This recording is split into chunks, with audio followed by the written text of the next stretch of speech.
I love Rumi. I read the guest house often because I work as a spiritual director, and this is more about an inner journey, spiritual directions.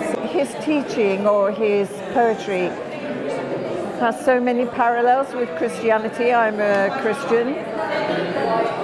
In the mystical path. دیده سیر است مرا جان دلیر است مرا. This is the most important line in the Diwan Shams, if you want to know why Rumi is Rumi. He said, there are three qualities in me. One, I don't have any greed for anything. When your eyes are content, I have everything. Because why?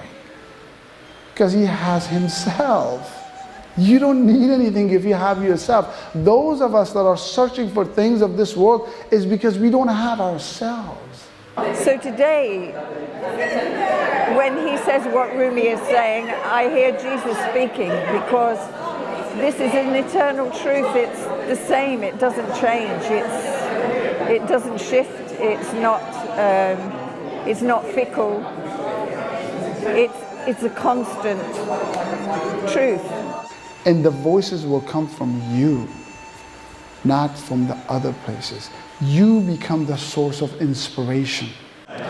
One of the common theme is that you need to know yourself to know Allah. And what resonates here today is that common theme, and that's being driven home. That, you know, sometimes it is our arrogance and these structures that we've created for ourselves that prevent us from seeing who we really are. You know, this mist that the Sheikh was talking about, this doesn't allow us to see the reality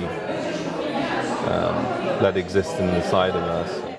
So Shams came into his life and he flipped him. And he flipped him not upside down, but rather flipped him right side up. Particularly, he's so gifted in this respect. He's so much in tune with Rumi's essence, because Rumi, Jalaluddin Rumi is the flavor of the world in terms of people trying to reinforce their views by quoting Rumi all the time. But this man, he brings out the spirit of Rumi, encapsulates it in this total essence, not compartmentalizing Rumi. As Sheikh said that he gave an example of how Shams of Tabrizi would flip his heart, and he would do anything for Rumi because he loved him and he wanted to be as if he's part of his family. The uniqueness about Rumi is that there's not just one story behind it. There's always different layers, and each person has their own interpretation, and each person can find themselves within that story. And I think that's one thing that's special about Ustadh, is that he advocates that and he teaches that, and he allows people to see that in a deeper sense. So I think that was very special from the tour and the classes that he provided. If Rumi was alive today, what would he say? He wouldn't say anything different than what he has said. Nothing. Because universal do not change. Particular change, universal do not change. And this is why it's important to read Rumi. There's a lot to learn from the people like Shams and Rumi.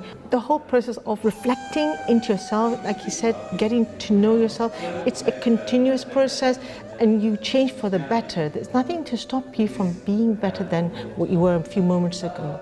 And this is the essence of Rumi's teaching, to know the reality of life, to know God. Once you come to that understanding of who God is, then you will know, oh, He's Al-Wadud, He's the loving God.